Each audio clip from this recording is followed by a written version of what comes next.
Hej og velkommen til vores dokumentar om den ås i Egense. Den her lange bakke, man kan se på kortet her, den vil vi gerne snakke lidt om. Der ligger nemlig den her meget aflange bakke i Egense, som er både lang og så meget smal. Bakken er cirka 20 meter høj, kan man se her på det topografiske kort, der hvor den er højest. Det vil sige en 54 meter over havoverfladen. Og så er den 155 meter bred på det bredeste, og omkring 800 meter lang med dens svingninger. Og vi vil jo så gerne fortælle lidt om, hvordan vi tænker, at den her bakke er dannet ud fra noget teori og ud fra noget arbejde med en jordprøve. Vi har som sagt fået taget den her jordprøve, og vi gik omkring halvvejs over bakken for at tage den. Og den har vi så sat til at tørre til at starte med, da den desværre ikke kan siges, før den er blevet helt tør. Men inden vi går videre med det, vil vi lige fortælle lidt om, hvordan sådan en tunnelås teoretisk bliver dannet.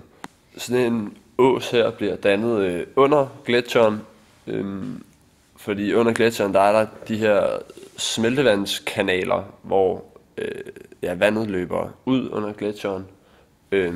Og i denne lavning, det egentlig originalt er, bliver der så aflejret en hel masse sedimenter oven på hinanden, der så danner sådan en aflang bakke langs med den her kanal, hvor vandet er løbet fra gletsjeren. Smeltevandet under gletsjeren fører så en hel masse forskellige sedimenter med sig, men i og med det i lange perioder har løbet med meget forskellige hastigheder, altså i en periode med en bestemt hastighed, og så i en anden periode med en anden hastighed, vil der altså være en form for lagdeling af de her sedimenter ud fra, hvornår vandet er løbet hurtigt nok til at tage det hele med, eller hurtigt nok til kun at tage noget af det med, mens noget så er blevet aflejret.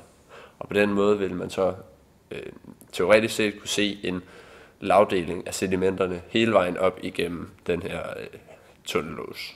Det er selvfølgelig så ved en meget høj strømhastighed, at det kun er de største sedimenter, der aflejres, som sten og groft sand og noget grus, mens når strømhastigheden så har aftaget på et tidspunkt i en periode, så vil det så være nogle meget finere sedimenter, der bliver aflejret.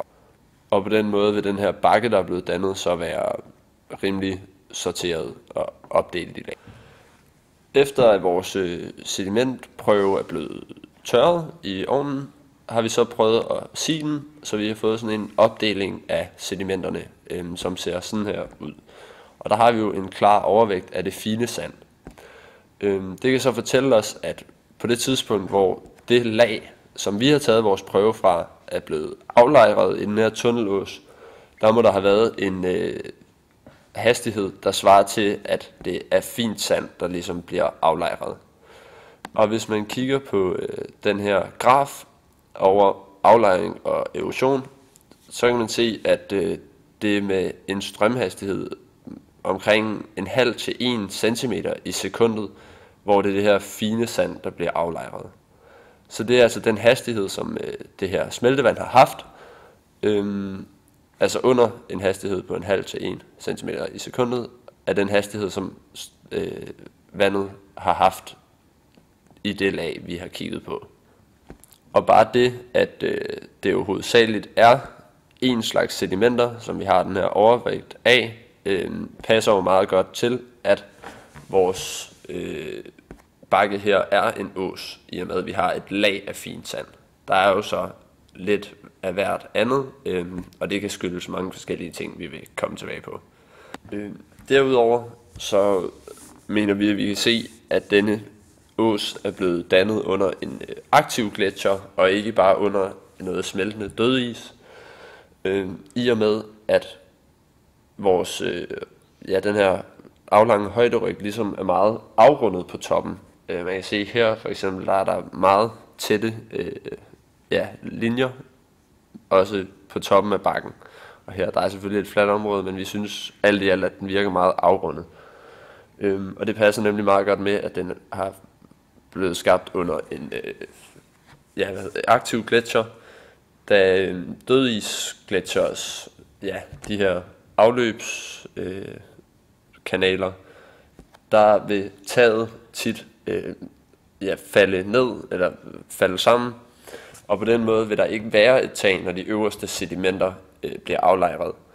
Og derfor så plejer det at være en meget flad, aflang bakke, som bliver skabt under død is.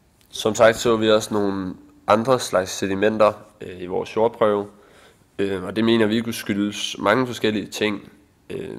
Det er blandt andet sådan noget som vind og vejr, der har kunne flytte rundt på sedimenterne, i og med at vi kun har kunne tage en jordprøve i de 5 cm ned eller sådan noget. Så kan det lag ligesom være påvirket af andet. Samtidig med har der været et landbrug ved siden af, der har kunne få lidt variation i jordens sedimenter. Og det er et sted, hvor mange mennesker går op og ned ad bakken, som også kan flytte på sedimenter. Derudover er der skov omkring, så der kan sagtens være påvirket af noget muldjord, der har lagt sig. Alt i alt mener vi, at det er meget tydeligt at se, at den her aflange bakke er skabt som en tunnellås, og det passer meget godt både til teori og vores praktiske prøve. Tak.